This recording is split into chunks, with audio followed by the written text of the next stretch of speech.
Hello everyone, a very good morning and welcome to Unacademy, your one-stop destination for the English medium UPSC Civil Services preparation. Welcome to the daily Hindu news analysis. So let's begin today's discussion by first looking at the topics that we are going to discuss. Today from the Delhi edition of the Hindu, I have chosen 12 important articles. We have 5 articles for a detailed analysis, largely from a mains point of view. And we have 7 small articles that are very, very important for your prelims examination. So let's take up these topics one by one and thoroughly analyze these articles so that you don't have to go back and read the newspaper again. If you're benefiting from the initiative, do support us through your likes, your comments, share these videos with other aspirants, and don't forget to subscribe to our channel. Because going forward, from February, we shall be bringing many more exciting new initiatives for current affairs preparation on our YouTube channel. This shall become a one-stop destination for your civil services preparation in the English medium. So let's begin with the discussion of the first article by looking at this column from page number 10. This article examines the latest tensions between Iran and Pakistan. Even though the topic may not seem directly relevant for the examination, trust me, the topic is important because there are Indian interests involved in these latest tensions that developed between Iran and Pakistan. So let's dive deep into this topic and understand why these tensions erupted and why did they escalate between Iran and Pakistan, how they handled the situation, and let's examine the background to the issue as well. And we'll also discuss the implications of these developments for India in the region and the region beyond our neighborhood. Recently, on the 16th of January, Iran launched missile strikes and drone strikes deep into Pakistani territory. This followed Iranian strikes in Iraq and Syria as well, where Iran allegedly targeted American and Israeli spy bases as part of the escalating regional conflict in West Asia. As the Israel-Hamas conflict has expanded, several Iranian proxies, which often target US and Israel, they have been targeted by US and Israeli intelligence agencies. So in retaliation for this escalating conflict, Iran targeted few locations allegedly belonging to US and Israeli intelligence agencies in Iraq and Syria.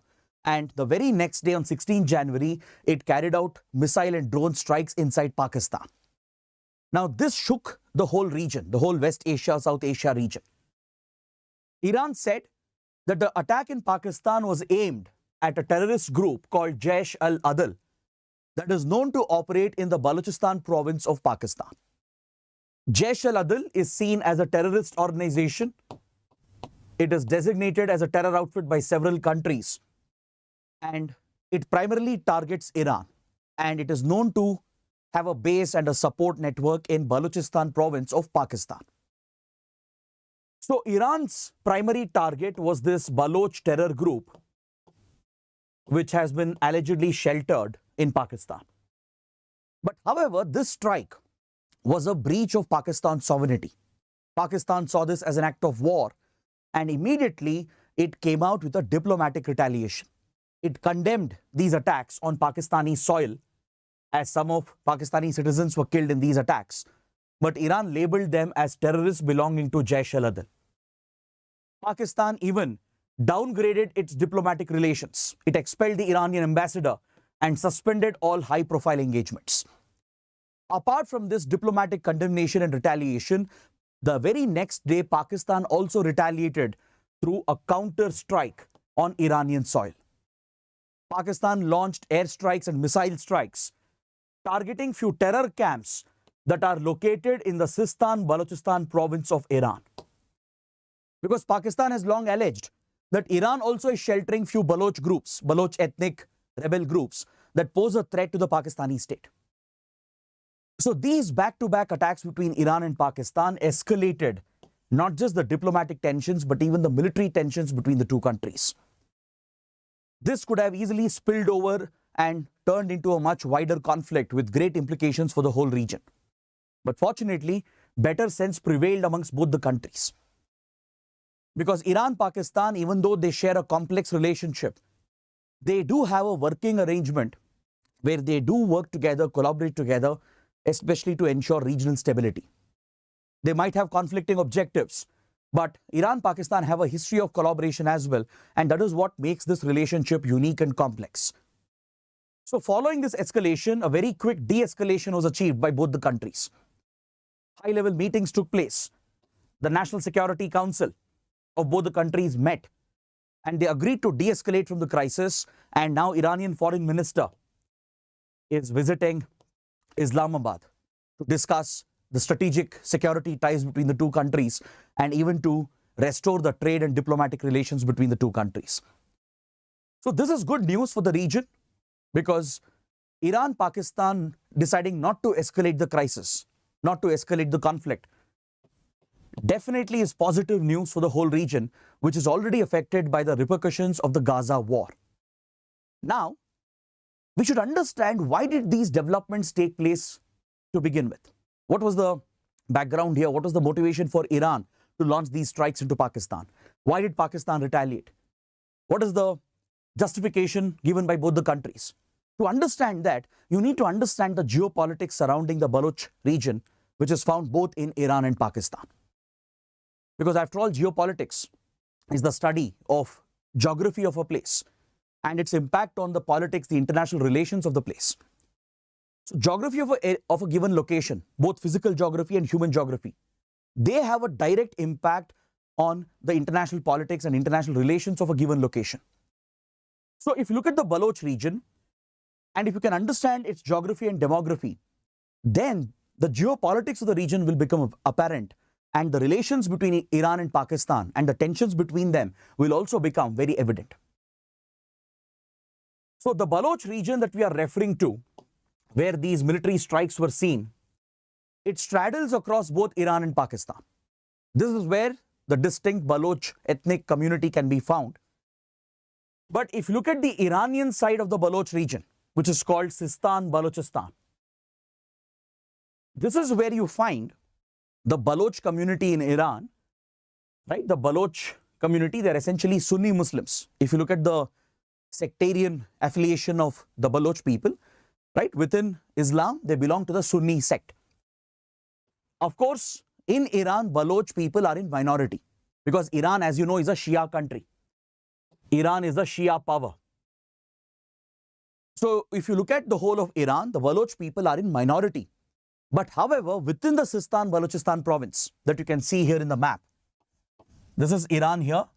This region roughly corresponds to the Sistan Balochistan region of Iran. So this is where the Baloch people are in majority. Within the Sistan Balochistan province, the Baloch people are in majority, whereas the Sistani community, who are Shias, they are in minority. So there is a sectarian divide and there are sectarian tensions between the Sunnis and the Shias in Iran. This is not related to Baloch ethnic insurgency which you see in Pakistan. The two conflicts that you see in Iran and Pakistan, they are slightly different. The Baloch extremism that you come across in Iran, in the Sistan Balochistan region, is primarily a result of the sectarian divide in Islam, the Shia-Sunni divide. Iran being a Shia power, a Shia theocracy, it has often been accused of targeting any Sunni outfit. And few Sunni Baloch groups, they have often aligned with other radical extremist groups such as the Taliban in Afghanistan, in neighboring Afghanistan. So the Baloch people who are in minority in Iran, right, within the Sistan Balochistan region, they are in majority, whereas the Sistani community who belong to the Shia sect, they are in minority here. So allegedly, there is discrimination against the Sunni Balochis in a Shia Iran, and this has led some of the radical Sunnis to take up extremism and engage in acts of terrorism against Iran. And apparently, these groups are sheltered across the border in Pakistan. This is Iran's allegation. Iran's allegation is that these outfits, these Baloch groups, these Sunni Baloch groups, which receive foreign support as well, most likely from Saudi Arabia, which is seen as the leader of the Sunni world, These groups are sheltered by the Pakistani state, meaning Pakistani army, the ISI, the Pakistani government in general. They don't act against these Baloch terror groups that are targeting Iran from across the border. Now, on the other side of the Baloch region, in Pakistan, on the other side, in the Balochistan province, here you have the Baloch community, the Baloch ethnic group, the same Sunni Balochis. But here you find an ethnic nationalist movement going on since 1947. The Baloch people have opposed the integration of the region into Pakistan following the partition of India and Pakistan. After that, allegedly, the Sunni Baloch community here, they have been discriminated, oppressed by the Pakistani state. Here, the Pakistani army stands accused of committing grave human rights violations against the Baloch community. And you see a Baloch rebellion, a Baloch insurgency present here, where an ethnic nationalist movement is leading a separatist war against the Pakistani state to liberate the Balochistan province entirely. And of late, the Baloch people, they feel threatened by the Pashtuns, who have made an ingress into the region from Pakistan and as well as from neighboring Afghanistan. The ethnic Pashtun community, which is very dominant in this region, right? They are found in Khyber Pakhtunkhwa province of Pakistan. They are found in Balochistan province of Pakistan as well. And across the border, across the Pakistani border in Afghanistan, right? This is where the Pashtun community is found in large numbers. So the ingress of Pashtuns from here, from the Af-Pak region, has threatened the survival, the existence of the Sunni Baloch. And this leads them to stage an insurgent war, a separatist war against the Pakistani state itself. So this is the complex geopolitical dynamics of the Baloch region. And don't forget its strategic significance. Now, please look at the map. That's why I've shared this particular map over here. You can see the Baloch inhabited areas straddling across Iran, Pakistan, and stretching into some parts of Afghanistan as well. In this Baloch region, where you have terrorist and insurgent movements going on and an active conflict between state and non-state actors, there are strategic ports present over here. You can see the Chabahar port of Iran that opens towards the Arabian Sea. It faces the Hormuz Strait and the Gulf of Oman as well, which are vital shipping channels. The Chabahar port, as you know, has been developed by India with Indian funding and Indian assistance. Even today, one of the terminals at Chabahar is operated by an Indian company. India has major investments at Chabahar as part of the connectivity partnership between India and Iran. This was supposed to give us alternate access to Afghanistan. India was planning to build a railway line with Iran to connect the Chabahar port with Zahedan, which is an Iranian border town on the Afghan border. From here, India's ambition was to connect with Zaranj on the Afghan side, where India had already built a highway connecting with Delaram. The Zaranj-Delaram highway was built by India a few years ago when we had a stable Afghan civilian government a few years ago. Before the Taliban took over, India was very close to the Afghan civilian government. We had invested $3 billion in the country and we had executed many key infrastructure projects. One of the major projects taken up by India was the Zaranj-Delaram highway, which would connect with Kabul, and our ambition was to further extend this highway to connect with Central Asia. Because India has always sought direct connectivity with Afghanistan and Central Asia, because these regions have been very close to India. They are blessed with natural resources. The only problem was lack of connectivity, because Pakistan, which lies in between India and Afghanistan, India and Central Asia, would never give us transit access. Even if it were to give transit access, we couldn't rely on that route, because you never know whether the route would be targeted by state-sponsored terrorists or whether Pakistan would suddenly revoke the transit access whenever there are tensions between India and Pakistan. So any transit via Pakistan would be unreliable for India. So India started exploring alternate routes, and this was through Iran, through the Chabahar port, where we could connect with the Zaranj-Dilaram highway and further connect with Afghanistan and Central Asia. Now, right next to Chabahar port built by India, there is the Gwadar port, which is also a strategic port present here in the Balochistan province of Pakistan. And who has developed Gwadar? Gwadar has been developed by China as part of its Belt and Road Initiative. It is part of the controversial China-Pakistan economic corridor, which is strongly opposed by India. The Gwadar port gives China direct access to the Arabian Sea and the Indian Ocean. China need not depend on the Malacca Strait. All the oil imports China makes from West Asia can be directly brought from the Hormuz Strait to Gwadar in Pakistan and taken through the land route. And thus, it reduces China's dependency on the Malacca Strait near Singapore. So China has invested heavily in the Gwadar port, and it's a strategic project for China and Pakistan. So the Baloch region is extremely crucial in geopolitics. It's not just about the bilateral issues that are present here between Iran and Pakistan. It's not just about the radical terror and insurgent groups operating here. It's about the overall geopolitical strategic significance of the region. From India to China, there are many regional and global players involved over here. And in fact, this border, this 900-kilometer border between Iran and Pakistan, it's also a hub of organized crime. Several smugglers, traffickers, they easily traffic illegal commodities across from Iran into Pakistan and Pakistan into Iran. Then can you see this border here, the Afghan-Pakistan border? It's called the Durand Line, drawn by the Durand Commission. The Durand Line is disputed. This international border between Pakistan and Afghanistan is still disputed. It's not fully resolved. Whereas the Iran-Pakistan border is resolved. So at the tri-junction of these countries, this is where the Baloch region is found, and you have these radical extremist movements, ethnic insurgent movements thriving over here, which has become a geopolitical issue. Now, the reason why Iran has targeted this outfit called Jaish al-Adl is because this is a Sunni Baloch group.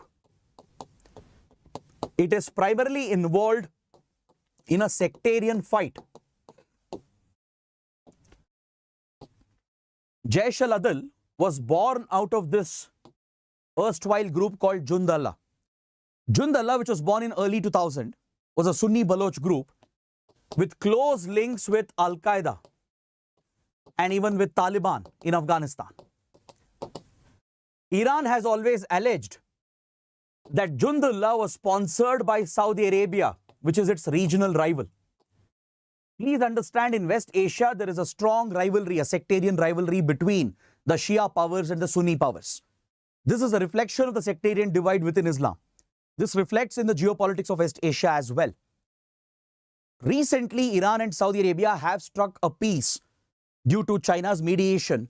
But prior to that, there have been rivalries between Iran and Saudi Arabia, and they have waged a proxy war against each other. Saudi Arabia, being a Sunni power, was known to sponsor radical, extremist and even terrorist outfits in the region, including the then Afghan Mujahideen, the Taliban, and it was supposed to have even ties and links with Al-Qaeda as well. So this was an outfit. Jundullah was a Baloch Sunni outfit with ties to Al-Qaeda and Taliban in Afghanistan and allegedly receiving support from Saudi Arabia. And Pakistan was tolerating the presence of the group, as Pakistan was closely aligned with Saudi Arabia. So this is the reason why Iran targeted this group called Jundullah and almost wiped out the group and killed the leader of this outfit. Following this, the remnants of Jundullah, they formed Jaish al-Adl. So this Sunni Baloch group has been repeatedly targeting Iran, and especially in the last 10 years, it has carried out many cross-border attacks, killing Iranian policemen and security forces. That is the reason why Iran launched these strikes into the Baloch territory of Pakistan to target the camps of Jaish al-Adl. Now, if you look at the target of Pakistan, Pakistan has targeted few Baloch ethnic insurgent groups called Balochistan Liberation Army, the Balochistan Liberation Front. These are ethnic Baloch insurgencies. Now, this is very distinct from the sectarian extremist movement carried out by Jaish al-Adl. Jaish-e-Adal's movement is largely on the lines of sectarian divide within Islam, the Shia-Sunni divide. But the Baloch groups here, which are fighting Pakistani state, they are fighting a separatist war against Pakistan since 1947. This part of Balochistan never wanted to integrate with Pakistan. They've been fighting for independence, and they allege that they have been oppressed and discriminated by the Pakistani state. And Pakistani army stands accused of committing human rights violations here against the Baloch people. So these Baloch rebels are very distinct from other groups like Jaish-e-Adal, which are involved in a sectarian religious conflict over here. So Pakistan obviously sees these Baloch insurgent groups as a threat because they are leading a separatist war. They want to break the Balochistan region away from Pakistan, and they want to liberate this region. And this is an insurgent war going on since 1947. And of course, you can't ignore the larger game, the geopolitical game involving other bigger powers from Saudi Arabia to China to India. So all these regional and external powers are also major stakeholders in the developments that take place in Balochistan. So Pakistan's excuse and justification to carry out these attacks is that these Baloch ethnic groups, insurgent groups, they pose a threat to Pakistani state and they are sheltered in Iran. They have a safe haven in Iran. And that is why Pakistan retaliated by carrying out these strikes against the camps of these ethnic insurgent outfits. So obviously, once Iran carried out the strike, it was an instigation by Iran, it was an act of war. Quickly, the tensions escalated. Pakistan retaliated diplomatically. It condemned the attacks, recalled the ambassador, downgraded the ties, and it launched a counter-attack, leading to a military escalation. Obviously, Pakistan had to prove a point. But following this, it's been reported that China intervened. As China is very close to both Iran and Pakistan, it intervened. Because don't forget, China has major interests in the Baloch region on both the sides.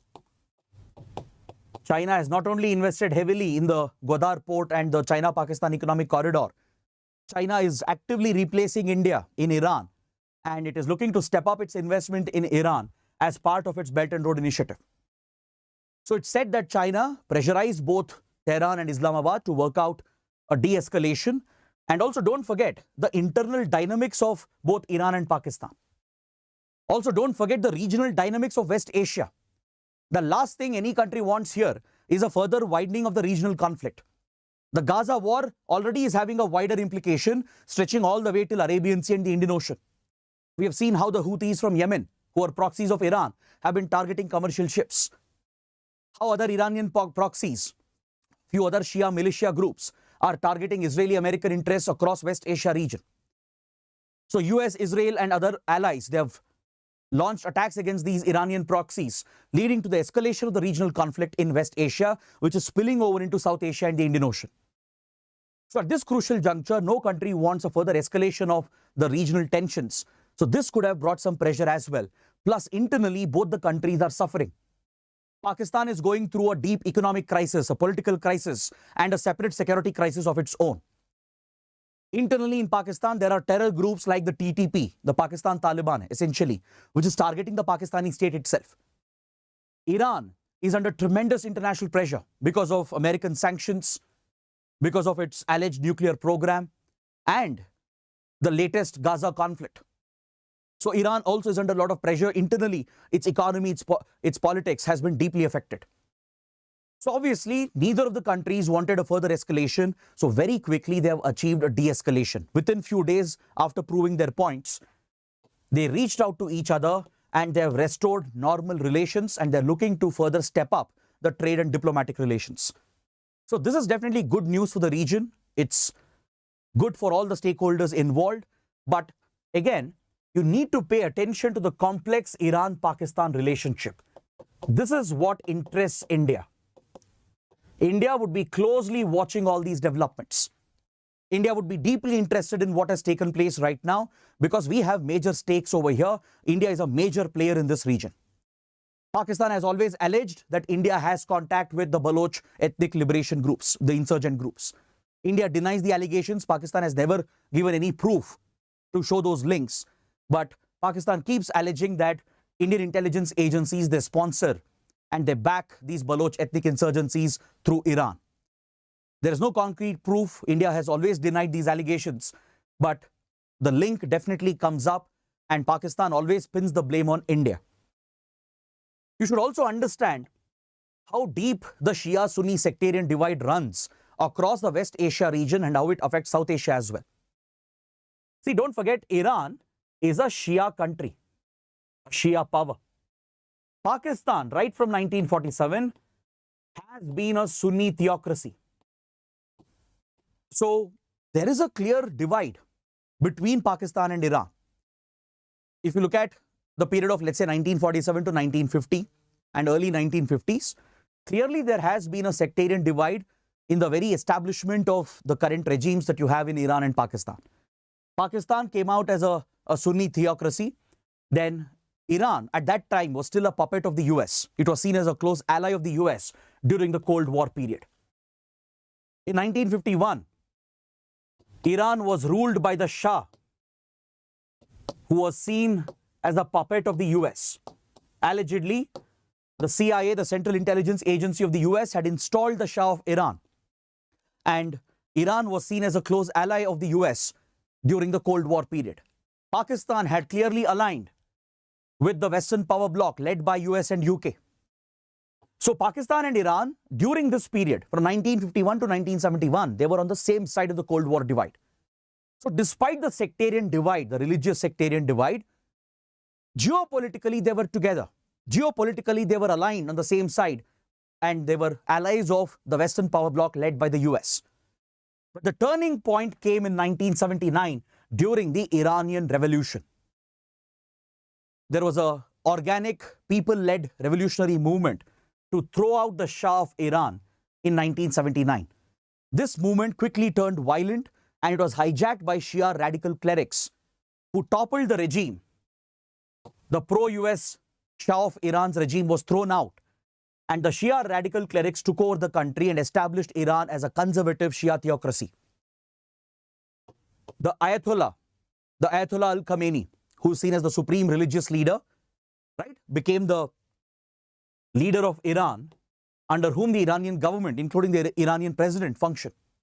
So as Iran became a Shia theocracy, this became a concern for a Sunni Pakistan. So post-1979, the sectarian divide started playing out. Until then, they were all aligned together with the US, with the Western bloc. But post-1979, clear divisions came up, or largely on sectarian lines. By this time, Pakistan had aligned with Saudi Arabia, as the two Sunni powers obviously had come together. And around the same time, in neighboring Afghanistan, the Soviet Union had invaded and it had toppled the Afghan government. And to counter the Soviet forces, these countries aligned to sponsor the Afghan Mujahideen, which was a Sunni Pashtun radical insurgent movement sponsored by the US with the help of Pakistan and Saudi Arabia. So as these countries aligned together to sponsor a radical Sunni extremist movement here for their geopolitical interest to counter the Soviet forces, this became a threat for a Shia Iran. Iran, being a Shia power with rivalries with Sunni Saudi Arabia, was watching carefully when US Pakistan aligned together with Saudi Arabia to sponsor the Afghan Mujahideen as a resistance against the occupying Soviet forces in Afghanistan. Now the Taliban, which was born later, after the Soviet forces were thrown out by 1989, the Taliban, which was born in Afghanistan, which was another Sunni political extremist outfit, it was a byproduct of the Afghan Mujahideen. So eventually, when Taliban won the civil war and established its regime in 1996, this regime was seen as a threat by Iran. A Shia Iran saw a Sunni Taliban regime in neighboring Afghanistan as a threat in 1996, because Taliban was obviously controlled by Pakistan's ISI, with links to Saudi Arabia, with funding from Saudi Arabia. So this led Iran to collaborate, very interestingly, with India and Russia to counter the Taliban regime back in 1996. There's a very interesting story behind this. As India considered the Taliban to be a threat, because Pakistan was cultivating Taliban to make space for anti-India terror groups. The Taliban regime in Afghanistan would shelter anti-India terror outfits to create troubles in Punjab and in Kashmir for India. So several Kashmir-centric terror groups like Lashkar-e-Toiba, Hizbul Mujahideen and others, and some of the Khalistani outfits, they were sheltered along the Af-Pak belt by Pakistani state agencies, by the ISI and the Pakistani army. They could do this because of their control over the Taliban regime. So for India, the Taliban was a threat. Similarly, Taliban was seen as a threat by Iran. A Shia Iran saw a Sunni Taliban regime as a threat. Then obviously Russia also considered Taliban as a threat because Russia was the successor state of the Soviet Union, and the Soviet forces had been targeted and defeated in Afghanistan by the predecessor of Taliban, which is the Afghan Mujahideen. Taliban was, of course, a byproduct of Afghan Mujahideen. So given their common concerns about the Taliban, these three countries collaborated. India, Iran and Russia. They secretly collaborated to launch a covert war in Afghanistan to counter the Taliban and to break Pakistani sponsorship of Taliban. These three countries, they backed the rivals of Taliban called the Northern Alliance. The Northern Alliance was a coalition of different ethnic tribal groups in Afghanistan, in the Hindu Kush mountain range. In the northern parts of Afghanistan, you have various ethnic groups, the Tajiks, Uzbeks, Hazaras, etc. This coalition group was led by Ahmed Shah Massoud, a legendary fighter in the northern regions of Afghanistan. So the intelligence agencies of India, that is RAW, worked with Iranian intelligence and Russian intelligence to sponsor the Northern Alliance as a resistance against the Taliban regime in Afghanistan, which was seen as a threat by all these three countries. So this is where India got closer to Iran. India-Iran started collaborating to tackle the threat, the terror threat emanating from Pakistan and Afghanistan. So that is the deeper connection that exists over here, and you should not miss the larger West Asian geopolitics at play, where there is a sectarian divide influencing geopolitics, where the Shia-Sunni powers are divided on sectarian lines. And this is playing out even today, even after China achieved a mediation between Iran and Saudi Arabia. Recently, just last year, through China's involvement, through China's mediation, a peace was struck between Shia Iran and Sunni Saudi Arabia. But the Gaza war is destroying this peace, and it might have a wider implication. And that is why this is of great concern for India, because we have economic, strategic and major security interests in this region. So what happens in the Baloch region of both Iran and Pakistan is of concern to India. What happens at the tri-junction of Iran, Pakistan and Afghanistan is of direct concern to India. We have investments in Iran and in Afghanistan. So given all these interests of India, the current tensions between Iran and Pakistan becomes a direct concern for India. That's why India was closely watching the developments, and we supported Iran. We stood with Iran. We said Iran has a right to defend itself against terrorism, because this proves our point that Pakistan is sheltering, harboring terror groups, that Pakistan is involved in state sponsorship of terrorism. It also helps repair the damage in the India-Iran relations, because India was forced by the US to follow its sanctions against Iran. In 2018, the Trump administration pressurized the Modi government to cut off oil import from Iran and to downgrade our trade relations and diplomatic relations with Iran. So since then, Iran has been upset. It even cancelled the Chabahar railway project, which I was talking about. It pushed India out of the railway line connecting Chabahar with Zahedan. So this is an opportunity for India to repair the relationship as well by supporting Iran's attacks against Pakistan. Right? It's like hitting two birds with one stone. It also helps us put the spotlight on Pakistan for sponsoring terrorism and hosting terror groups on its soil. Plus, it gives us an opportunity to repair the damage in the relations with Iran. It could help us crawl back into Iran and ensure that key projects like Chabahar project, right, they continue to serve India's strategic interests in the long run. So these are the key points that you take away from this important article. I know it's been an elaborate discussion, but trust me, if you have a detailed question, if you have an in-depth question in mains, by using these points, you can easily build your own answer. Now, I have a related article, a related development On page number 1 and also on page number 15, there are two important articles referring to a disturbing development in Pakistan. This is related to the internal politics of Pakistan. This again is of concern to India. Now, Pakistan is headed towards general elections. On 8th Feb, Pakistan is likely to hold its elections. Please note, Pakistan is a democracy, a civilian democracy, where you have an elected regime. But as we know, this is just for the sake of it. Pakistan is just a democracy on paper. In Pakistan, there has always been a conflict between the elected civilian government and the deep state. We have always seen a dual control. There has always been a dual authority. You have an elected civilian government where political parties contest in periodic elections, form a government. You also have a prime minister, a president, a whole cabinet, right? A so-called judiciary as well. But on the other hand, the real decision-making power lies with the deep state of Pakistan, which is the hidden part of the Pakistani state, which is a reference to the Pakistani army and the intelligence agency, the ISI. The Pakistani army and the ISI are referred to as the deep state of Pakistan, the hidden part of the Pakistani state. So from behind the scenes, the deep state controls all the key decisions.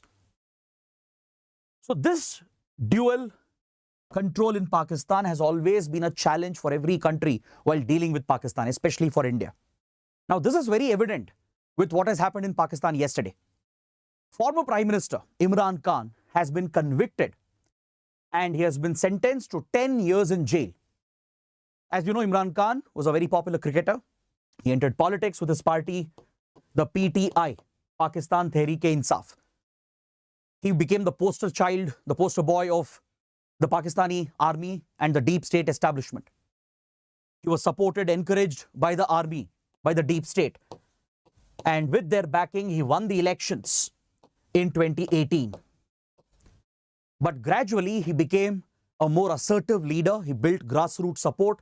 He started mobilizing support and he turned against the deep state. He started criticizing the Pakistani army and the military establishment.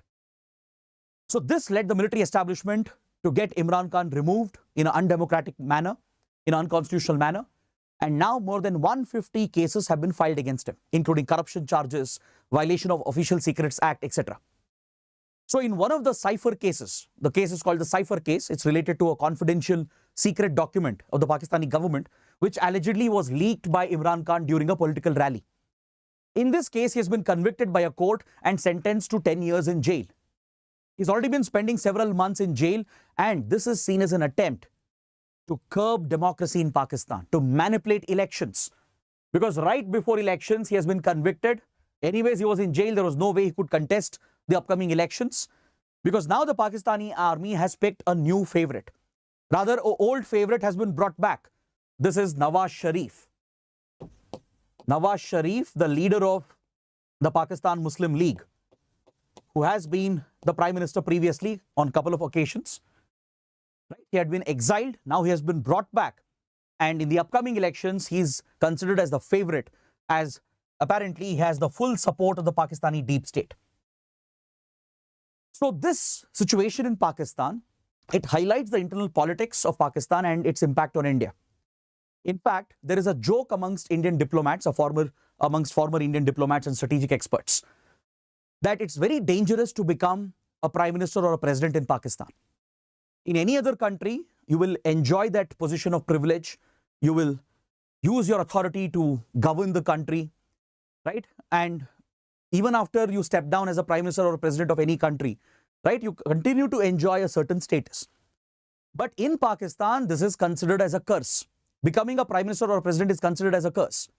Because most former prime ministers and presidents, they have either been assassinated or they have been jailed, convicted on various charges and delivered a long punishment.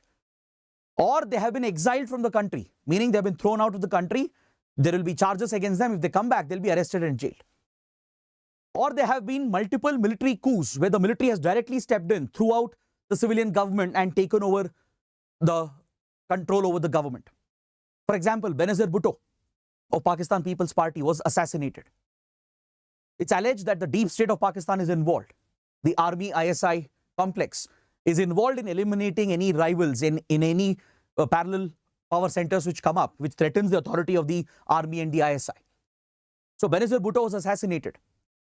Parvez Musharraf, who one time was a military dictator, who himself had toppled Nawaz Sharif's regime by staging a military coup, was exiled later. He lost his life in a foreign country. He could never come back to Pakistan for a long time. Nawaz Sharif himself was exiled with multiple charges against him. And now it's been said that Nawaz Sharif has gotten closer to the deep state. And since Imran Khan had picked rivalry with the military establishment, they have ensured that he is taken out. He has been convicted, jailed, thus preventing him from contesting elections because his popularity had grown. He had built grassroots support. His political rallies would attract lakhs of people, and many rallies turned violent as well. So Pakistani deep state has tried to crush the political rallies of Tehreek-e-Insaf. Several politicians of PTI are in jail along with their leader Imran Khan. So this is a complete crushing of democracy. There is no true democracy in Pakistan. It's just a namesake democracy. It's just an electoral democracy. The real authority, the real control lies with the deep state. So that is the essential point you take away from this development. And we have a related article on page 15, where many former Indian diplomats who have closely observed Pakistan, worked in Pakistan, they have provided their views by stating that there is dual control in Pakistan. That is why it becomes difficult for India to engage with the civilian government. The civilian leadership has no real authority. It's only a nominal authority, but the real control lies with the deep state, the army and the ISI. So this is where we face a challenge when it comes to dealing with Pakistan's sponsorship of terrorism or the Kashmir issue, right? Or all the other bilateral issues that we have. We are not able to resolve any of them because the civilian government, the civilian leaders who are elected, they lack the real authority. The real authority is wielded by the deep state. So this is the core point we take away from these developments. India will closely watch these internal developments because the upcoming elections is of great significance. Next, on page number 9, we have an important column again from our neighborhood. It's related to Sri Lanka and its economy. As you know, a couple of years ago, the Sri Lankan economy went through a deep crisis, a major economic crisis. In 2022, Sri Lanka became the first Asian country of the century to default. Basically, it went bankrupt. Its foreign debt had shot up to above $15 billion. You can see here in the graph, Sri Lanka's foreign debt, the debt burden, it shot up exponentially in the last 15 to 20 years. This was largely due to excessive borrowing by Sri Lankan governments, especially by the Rajapaksa brothers. Mahinda Rajapaksa, who was the president from 2005 to 2015, and Gotabaya Rajapaksa, his brother, who became the president in 2020. These Rajapaksa governments were accused of economic mismanagement, heavy excessive borrowing of loans from China, from other countries, including India and Japan, and from the international markets. So a lot of foreign debt was raised by Sri Lanka to fund unnecessary projects. This turned into a debt trap, a debt burden for Sri Lanka.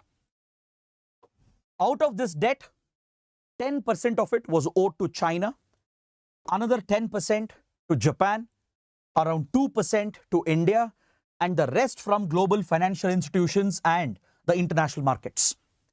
Sri Lanka had borrowed heavily from international financiers through market borrowings, through various bonds, and also it had borrowed from World Bank, Asian Development Bank, and other financial institutions. So most of the projects that were funded through these loans, they failed. They were never viable. They became a burden for Sri Lanka, and Sri Lanka could never repay the debt. So to honor the debt commitment, to make the interest payments, it started tapping into its forex reserves. And gradually, the forex reserves started depleting. Plus, Sri Lanka was affected by many shock events. There was a terror attack, the Easter Sunday bombings in 2019, carried out by an affiliate of Islamic State. This took a big hit on Sri Lanka's tourism. Then came COVID-19 pandemic. The travel restrictions, lockdowns completely destroyed Sri Lanka's tourism, which was a crucial source of revenue. The Russia-Ukraine war disrupted supply chains, commodity prices went up, and the Sri Lankan economy took a further hit. Imports became even more expensive. And more importantly, the Rajapaksa government adopted irrational economic policies. They gave large amount of subsidies. They stopped import of fertilizers and overnight switched agriculture to organic farming. This crashed Sri Lanka's agricultural productivity, and Sri Lanka's primary exports, tea and spices and rubber, they took a massive hit, thus bringing down its forex reserves. So overnight, Sri Lanka's forex reserves crashed, and it was left with only hardly 2 weeks of forex reserves to sustain imports. So Sri Lanka could not pay for its imports. There was a BOP crisis, a balance of payments crisis. It could not sustain its imports anymore. So obviously, it started restricting imports, and this led to shortage of essential commodities. Fuel, paper, medicines, food, these essential basic commodities, their prices shot up, resulting in massive inflation. And the Sri Lankan rupee depreciated exponentially against the US dollar. The cost of living increased. The common people were completely devastated. The economy fully collapsed, causing this crisis in 2022. Is that clear? In fact, the crisis became so serious that Sri Lankan vehicles came to a stop. There was no petrol, diesel available to refill their vehicles because Sri Lanka had banned fuel imports. There was no money left to import fuel. Sri Lanka had no money left to import essential medicines. It cancelled several tests and exams in schools and colleges and universities because it did not have paper. It couldn't import paper from the outside. So at this stage, it was India which stepped in with enormous assistance to push back the Sri Lankan economy. In line with our neighborhood first policy, under which India gives utmost priority to its immediate neighborhood, and in line with our Sagar doctrine, which is focused on the Indian Ocean, the Modi government has promised security and growth for all countries in the region. That is the Sagar doctrine. Security and growth for all in the region, in the Indian Ocean region. Meaning India will guarantee the security and the growth of every country in the Indian Ocean. And through neighborhood first policy, the Modi government has prioritized ties with all the neighboring countries. So in line with these foreign policy objectives, India started reaching out to Sri Lanka and we started assisting the Sri Lankan economy. We gave around total of $4 billion in assistance. This was in line with our commitment to help any global south country. India extended new lines of credit, that is concessional loans were given. We gave free aid as well to allow Sri Lanka to continue importing fuel, medicines and other essential items. So this gave relief to the common man. We extended the repayment period of some existing loans.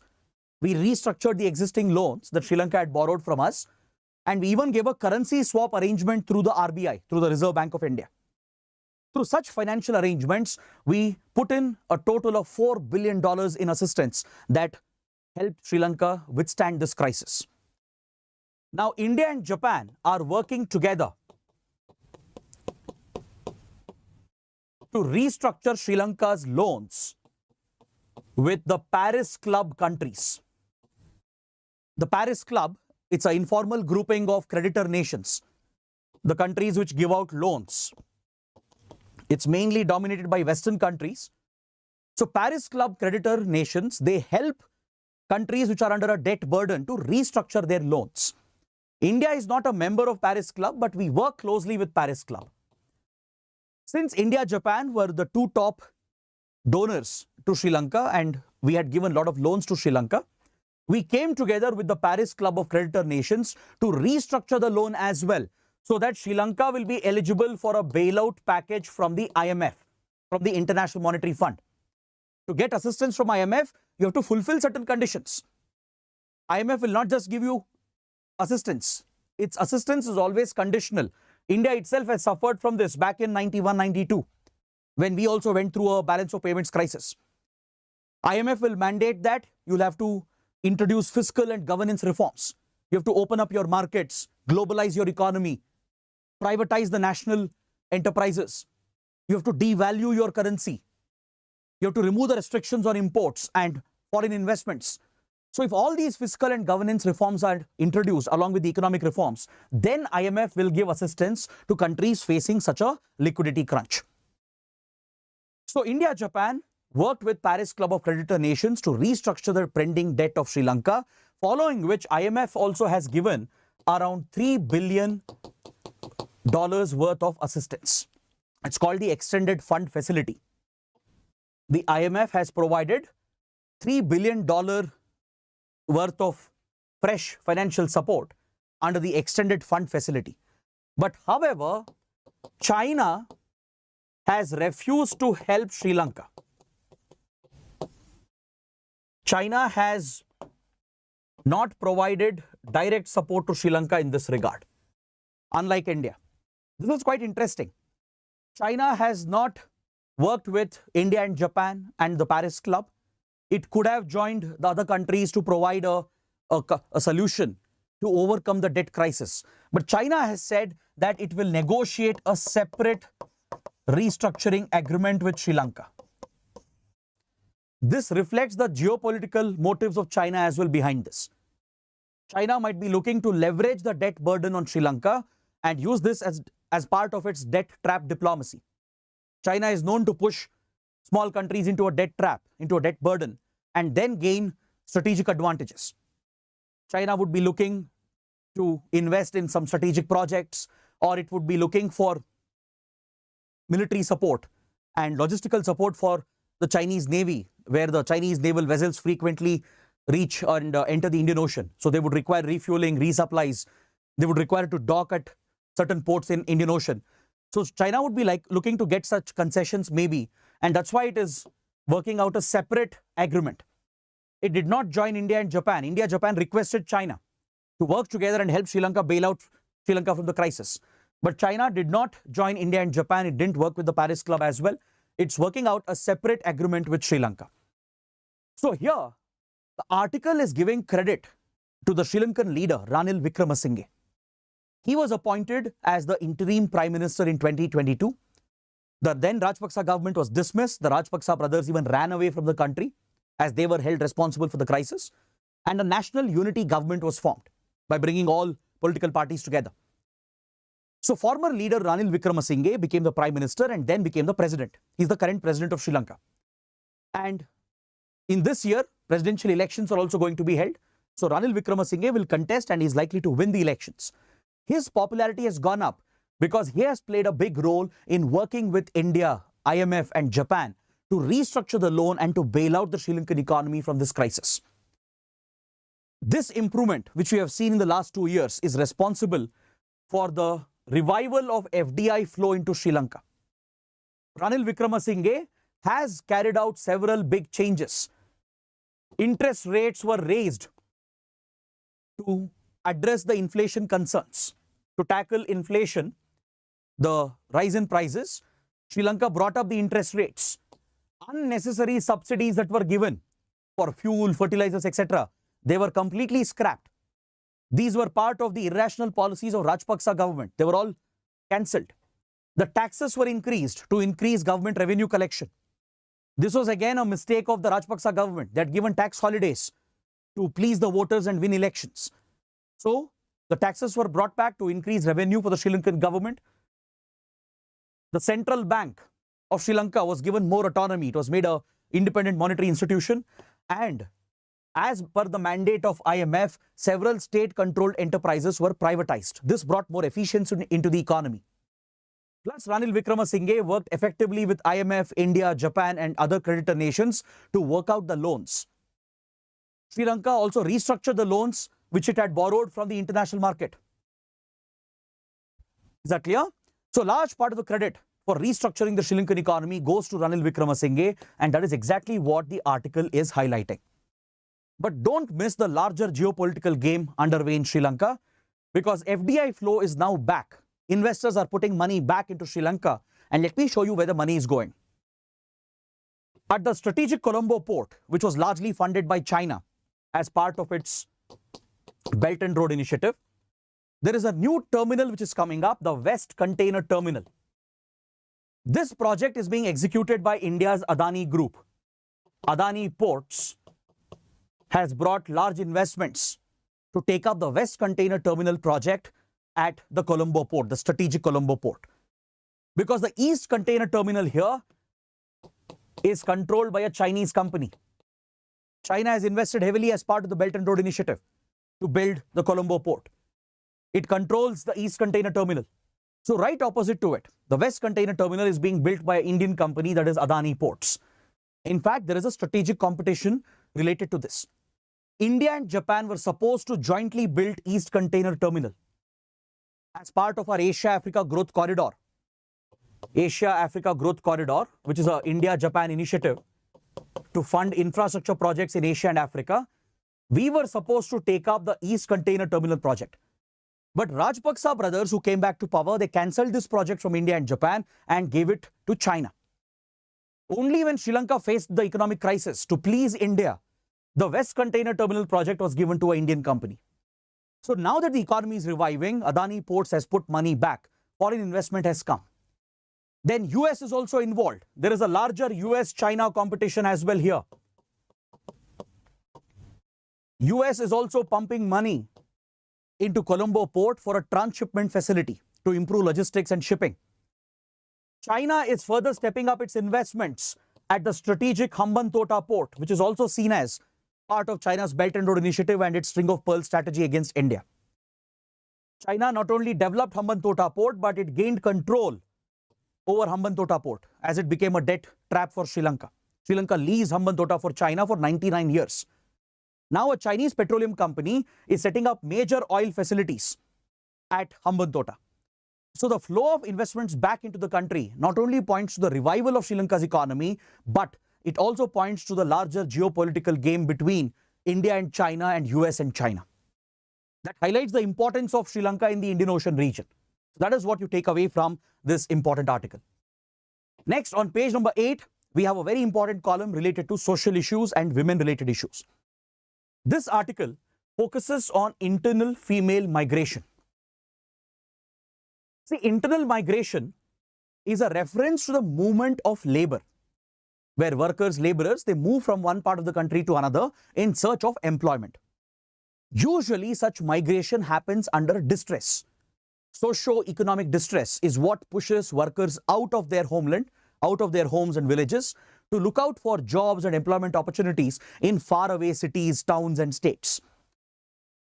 So the migrant problem paints a picture of the socio-economic situation in the country. Not all migrant workers are moving under distress, but majority of them. Majority of the migrant workers, they are forced to move out. They are forced to look out for jobs in other cities and towns. It's primarily a result of socio-economic distress back in their hometown. So when it comes to internal migration within India, this has been a pressing social issue, a socio-economic problem since the 1970s, 1990s. Since the socialist era and since the post-liberalization era, after the LPG reforms were introduced, there has been unequal growth in India. Few cities, few states have thrived, whereas many have been left behind. So this has triggered large-scale migration from one part of the country to the other, where especially semi-skilled or unskilled laborers, workers, they look out for manual employment, they look out for casual, informal employment, they move towards cities, right? And this migration from rural to urban areas, from backward states to the fast progressing states, it points to a larger social economic crisis in the country. But when it comes to this migration, the data that we have, the employment data, the migrant workers data, this is all male-centric. It is largely focused on the male narrative, which is a reflection of male domination in the economy, in the employment sector, and also the patriarchal nature of the society. If you look at the PLFS survey, the Periodic Labor Force Survey, this is the national survey that we have that gives us an idea about employment numbers, unemployment numbers in the country. It also tracks the movement of migrant workers. The Periodic Labor Force Survey has estimated that the migrant movement has stood at around 27%. By taking the employment and unemployment numbers, the survey has estimated that 27% of those who are employed in the country, they are migrant workers. Meaning they have moved from one place to another to get a job, to get a basic employment. But this data is flawed according to the writers. That is their primary argument. They're saying that the data on migrant workers in the country, which is captured under PLFS, it is not accurate. It is flawed because it is driven by the male narrative. It's largely focused on male migrant workers and the male domination of both formal and informal industries. The survey, the design of the survey, the methodology through which the data is collected is not appropriate. It's not well designed according to the writers. Now, this is even more alarming given that female labor force participation rate has been declining in the country. In fact, many international institutions have expressed concern about the drop in India's female labor force participation rate. That is, the number of females employed in the country per 100 males has been dropping consistently, right?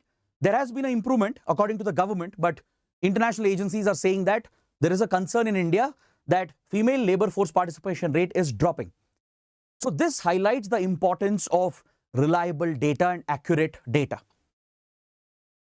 The inaccurate picture becomes very evident when you look at how the survey is conducted. In the PLFS survey, the Periodic Labor Force Survey, only the primary reason which triggered the migration is captured. When the questionnaire is posed to the respondents, right, only the primary reason for migration is captured, which is usually marriage for women. That highlights the gender-based discrimination in the society as well. It shows the patriarchal nature of the society and how women's employment gets affected immediately after their marriage due to familial pressure, post-marital pressure. Most women are supposed to or forced to quit their work or move out just for the sake of employment. Whereas this is not a constraint for men, right? There are other factors contributing as well, including movement of family members, better employment opportunities, education opportunities. So even for that, women move out from their hometown to other cities and towns. But the primary reason why they move out is mainly because of marriage. But however, the data is not enough because it's not capturing other possible factors for migration. There could be a secondary motivation, but the survey has no such provision to collect any such data. For example, women might be moving out due to disasters and climate change impact, or due to food insecurity, or due to poor health availability.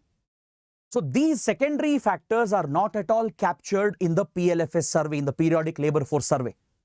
So it's painting an inaccurate picture as to why women are moving out. In fact, data shows that amongst all migrant workers, the percentage of women is higher than the number of men who are moving out of their hometowns for work. So given that women are constituting a bigger percentage of migrant workers, the data we need should be accurate as well to plan welfare schemes and initiatives to target women migrant workers. But the data is missing, it is flawed, it is inaccurate. The data also points to other concerns. Migrant women are largely employed in casual, informal work. Most of the migrant workers, migrant women workers, they are employed in the informal sector as domestic household helps, in the construction industry, right? In such informal sectors, they are employed, thus highlighting the informal nature of the economy, right? And how women migrant workers depend on informal economy, which means they have no social security. There's no guaranteed salary for them. They have no insurance, no pension, no benefits associated with their employment. So the lack of accurate data captured through the PLFS survey is a concern because government schemes and policies depend on this. We have few specific welfare schemes for migrant workers in the country. Please make a note of this. It could be important for your prelims as well. One nation, one ration card. It was introduced to allow the portability and migration of the ration card as well. Previously, it was specific to a particular state, to the particular location, but now it's been made portable and it benefits migrant workers. The e-Shram portal, which is a national portal, a national database of all the unorganized workers in the country. Then the rental housing complex, the affordable rental facilities that the government has been creating for migrant workers. All these government welfare schemes designed to help migrant workers, they are all male-centric because the data captured through PLFS, Periodic Labor Force Survey, is skewed in favor of male migrant workers. The exact extent of women migrant workers is not getting captured. The true extent of internal migration of women in the country is not getting captured. And as a result, the welfare schemes and their implementation will also be flawed, thereby leading to the exclusion of a large section of women migrant workers in the country. So that is the concern the writers are highlighting. So they are suggesting a way forward. They are suggesting that the official data which is collected should be fine-tuned. The methodology, the questionnaire has to be updated to capture a wide set of accurate data with specific focus on women migrant workers in the country. This will help in informed policy making. This will help in better and effective implementation of welfare schemes to specifically target women migrant workers who are affected by internal migration. So that is the key point we take away. Then finally, we have a related article on page number 8 that refers to a survey which has been launched by the Ministry of Labour along with Ministry of Women and Child Development to capture the participation of women in the workforce. See, as I told you, the ILO, International Labour Organization, had already expressed concern about falling female labour rate participation in the country, right? But the PLFS survey, the Periodic Labour Force Survey, which is conducted by the Labour Bureau, please make a note, this survey is carried out by the Labour Bureau. A possible prelims point for you. It's carried out by the Labour Bureau, which is under the Ministry of Labour and Employment. So the Labour Bureau has tried to capture one more data. It has launched a new survey for this. It wants to understand the status of women workers in the industry. Whoever are working, women who are working in the industry in various sectors, the government wants to understand what facilities have they been provided. Do they have creche facilities to look after their children? Because post-delivery, after their pregnancy, looking after the child could become a barrier which could prevent women from going back to work, right? This could overburden them with household familial obligations because of the patriarchal gender-based roles in our society, and it could push many women out of the workforce. So if every industry, every company, every factory provides creche facilities, right, that will encourage mothers as well to continue their employment and continue to be a part of the labor force. Then, whether laws against sexual harassment at workplace, the POSH Act, has it been implemented? Has the Internal Complaints Committee been established, which is made mandatory by the law, by the POSH Act? This is what determines the safety of women at workplace, right? And whether women are being given equal wages, equal pay has been provided or not. So to capture this data, a new survey has been launched by the Labour Bureau under the Labour Ministry, and it's working with EPFO, the Employment Provident Fund Organization, which will have data from various companies, industries and factories. So it's trying to understand the participation of women in the workforce and what benefits are being provided to them at their workplace. Are they getting equal pay? Do they have creche facilities? Are they being treated on par with men? Then, are the laws against sexual harassment at workplace being implemented strictly? So this data is getting captured in a new survey launched by Labour Bureau, which also brings out your Periodic Labour Force Survey. Is that clear? So that is the update from this article. So this completes my detailed discussion of all the big articles in today's newspaper. Now let's head towards the prelim section and quickly we'll take a look at the smaller topics. On page number 4, we have a reference to the Eastern Rajasthan Canal project. The Rajasthan government, which was recently elected, has announced that a tripartite agreement has been worked out with the government of Madhya Pradesh and the government of India to take up the much awaited Eastern Rajasthan Canal project.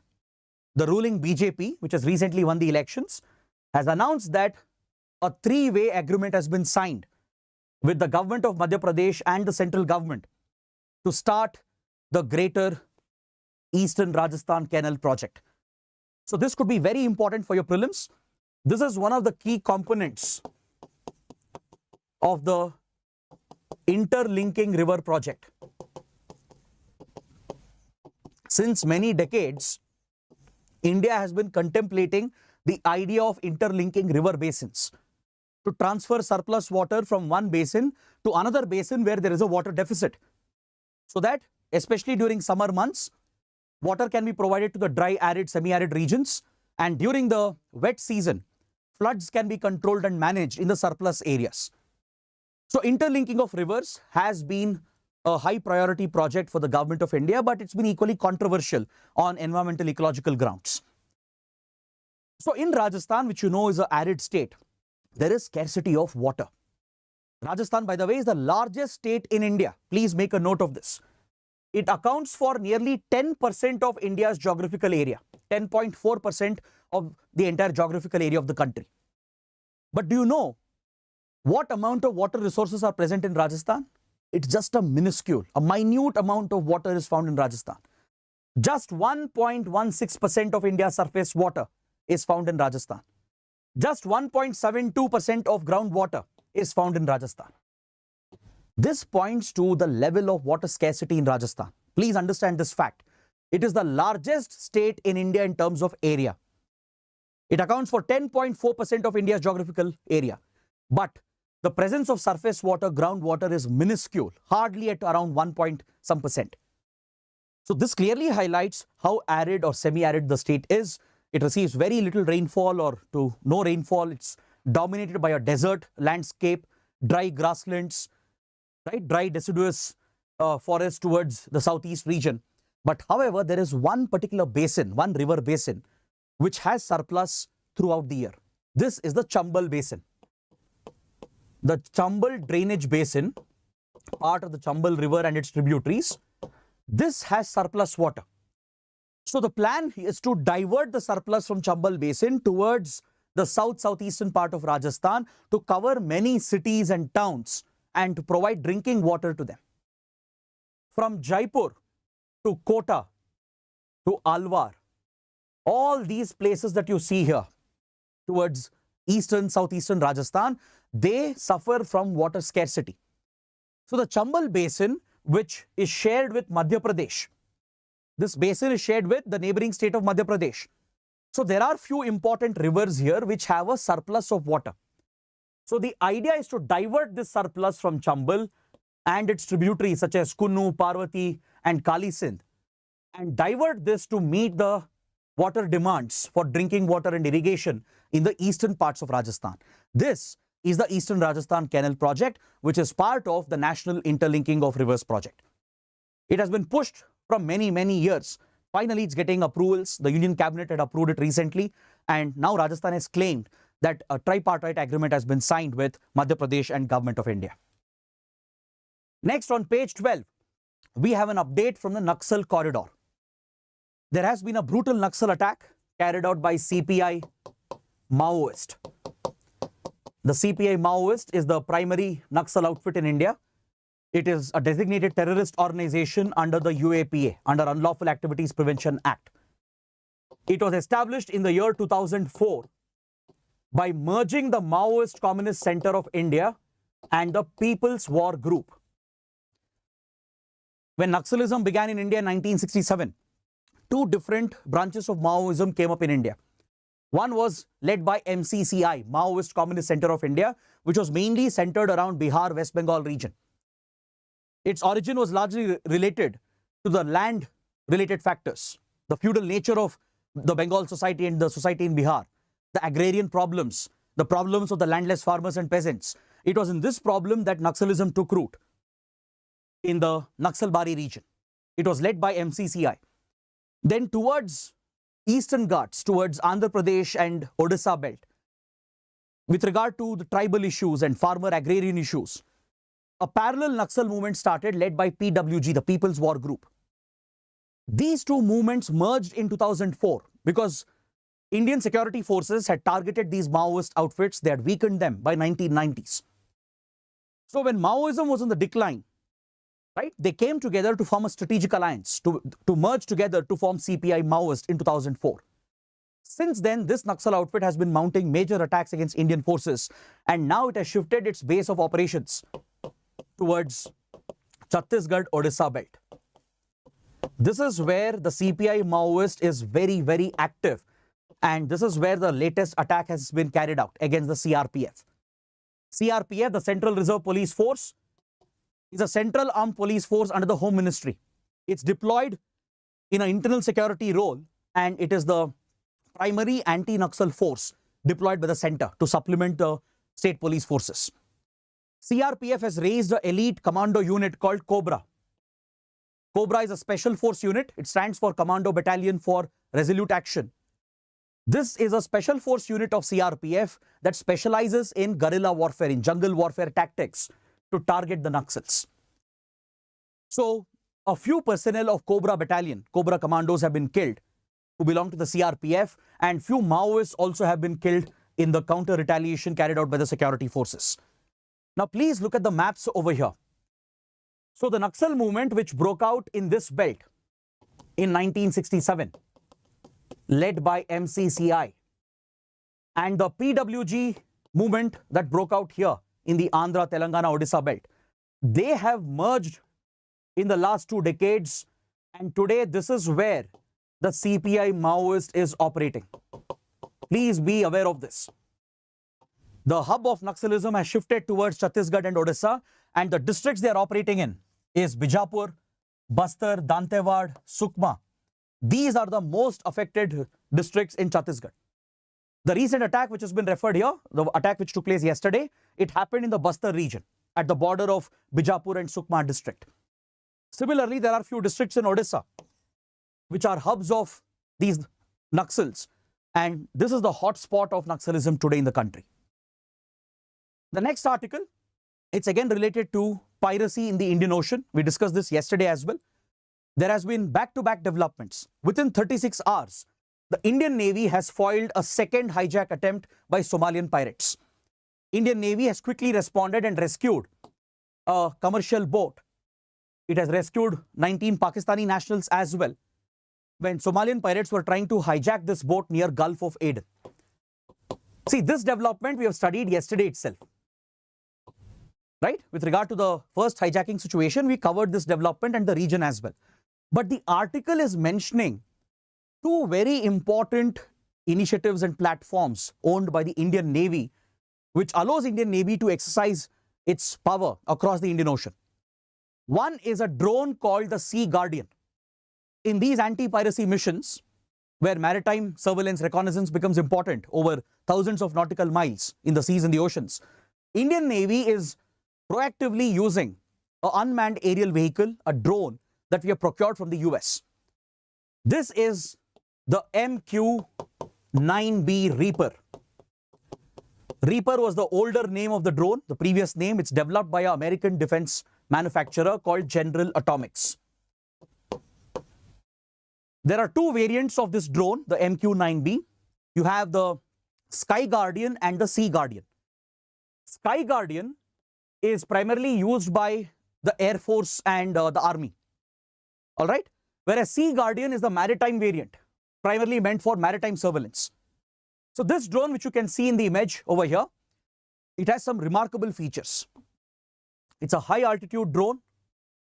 You can deploy this at a height of around 12 kilometers, 12,000 feet above. Right? It has a very long range. It can endure, it can loiter for 40 plus hours. Its range extends to hundreds of kilometers to several thousand square kilometers. So this is a perfect drone for border surveillance and even maritime surveillance.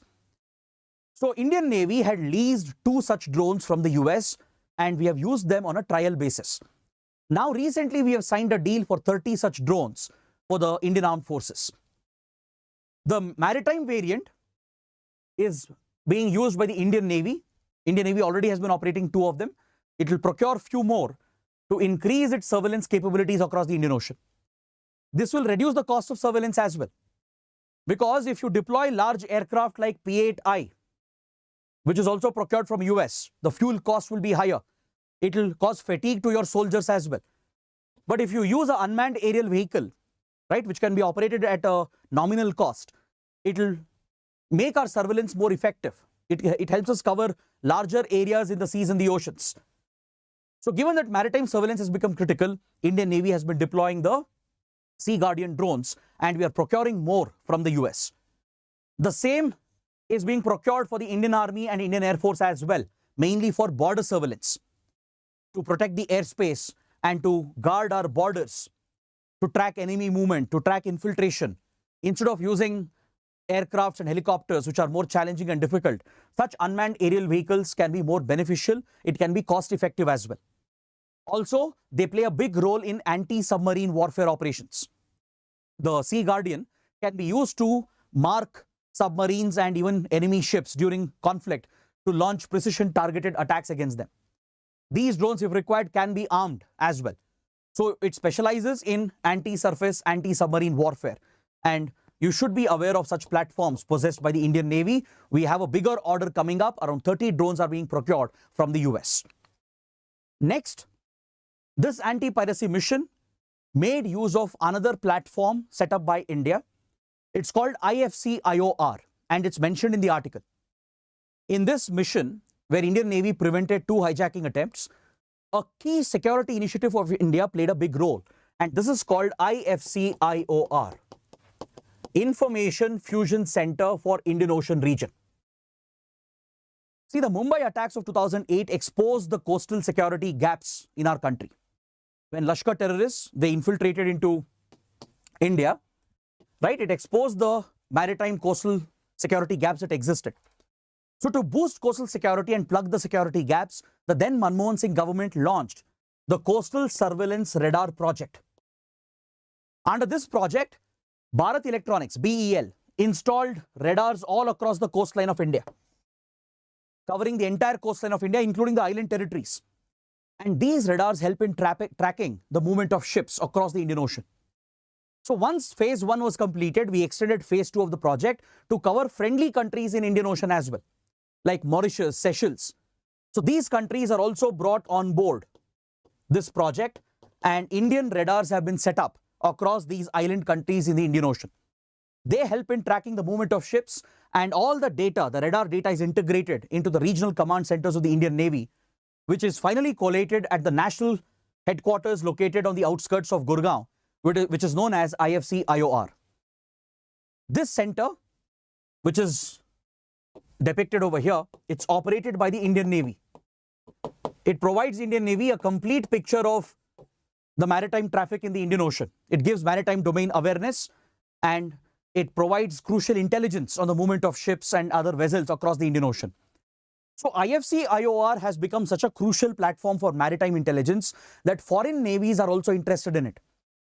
Friendly foreign navies have deployed their liaison officers at the headquarters of IFC-IOR in Gurgaon. For example, US, France, Russia, Australia and Japan, right? All these friendly countries have deployed their naval officers as liaison officers to work with Indian Navy at IFC-IOR in Gurgaon, which is the National Command Control Center of this intelligence network, right, which maintains the Coastal Surveillance Radar Project. Next, on page 14, we have a very important article related to the snow leopard. The first ever snow leopard census has been conducted, known as the Snow Leopard Population Assessment India, SPAI. It has been conducted by the Wildlife Institute of India, based out of Dehradun, which is an autonomous body under the Environment Ministry. It has collaborated with WWF, which is funded by IUCN, the Worldwide Fund for Nature, which is focused on environment, biodiversity conservation. Right? It's funded by IUCN, the International Union for Conservation of Nature. So as a part of their collaborative effort, they've conducted the first census of snow leopard in India. It's a scientific assessment, very similar to the tiger census that we conduct. It's taken 4 years of effort to estimate the snow leopard population in the country. Is that clear? So according to this survey, which has used camera traps to visually spot the snow leopards and count them, it has also used other markings like the footprints and the excreta samples that are collected. They are also assessed. And finally, by using a statistical model, a statistical estimate is created to arrive at the population of this particular species. This is the model we use for tiger estimation as well. So according to the survey, which is the first survey in India, there are 718 snow leopards in the country. All right, please remember the states and union territories that they are found in. The highest number can be found in Ladakh.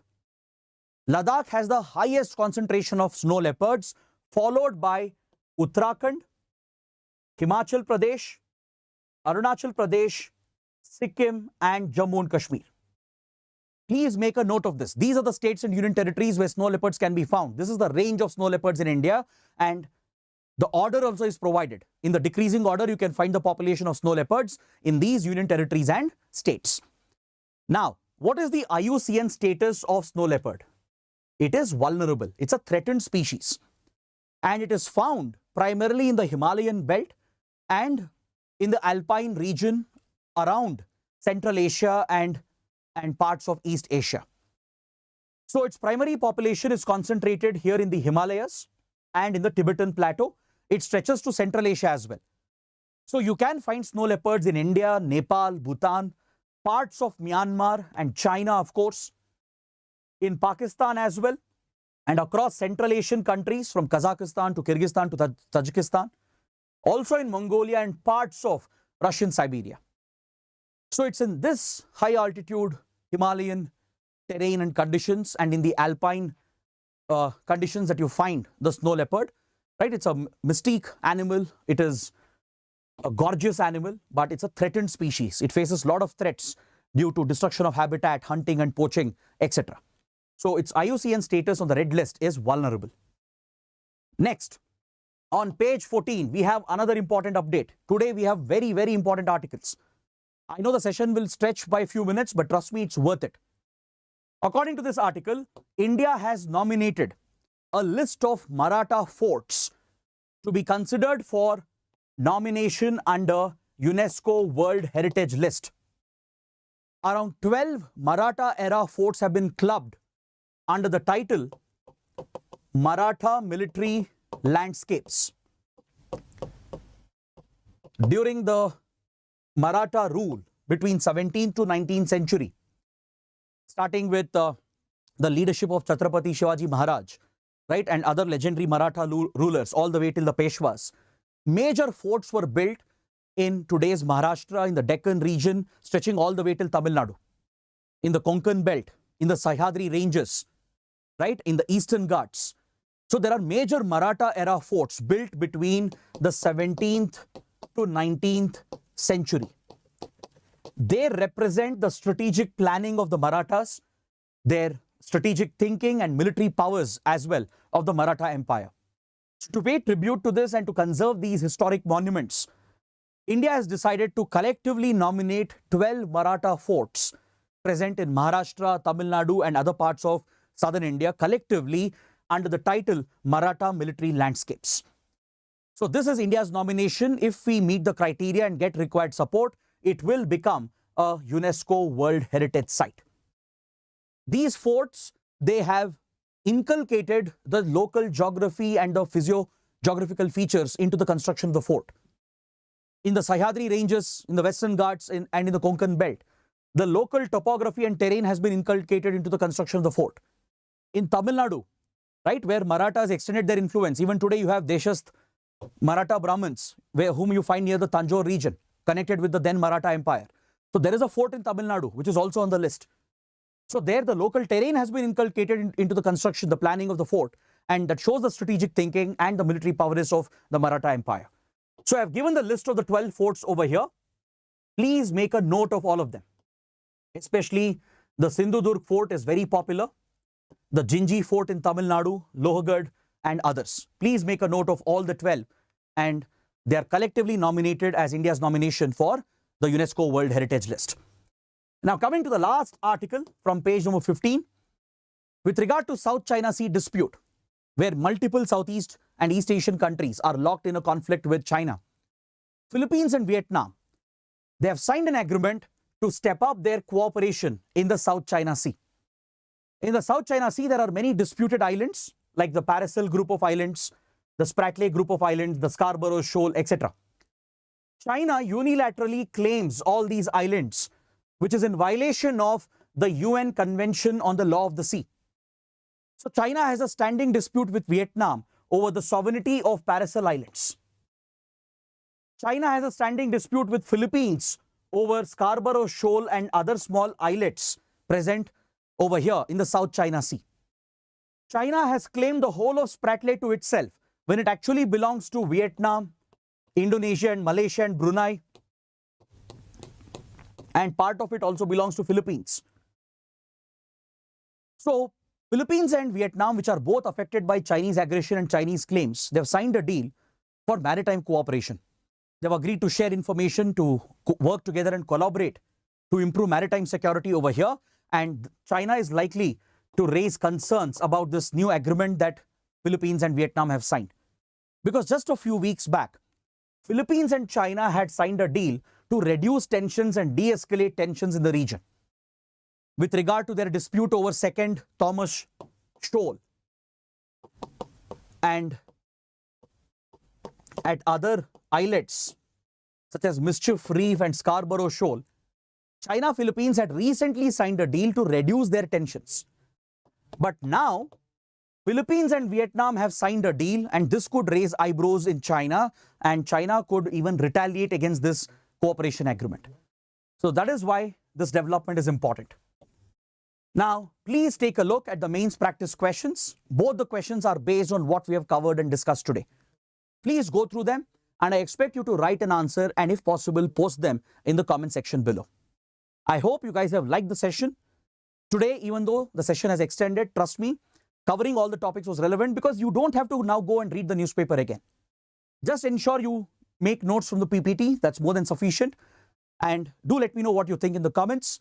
Do press the like button and don't forget to subscribe to our channel. So that is it for today. Thanks for watching. We'll see you tomorrow.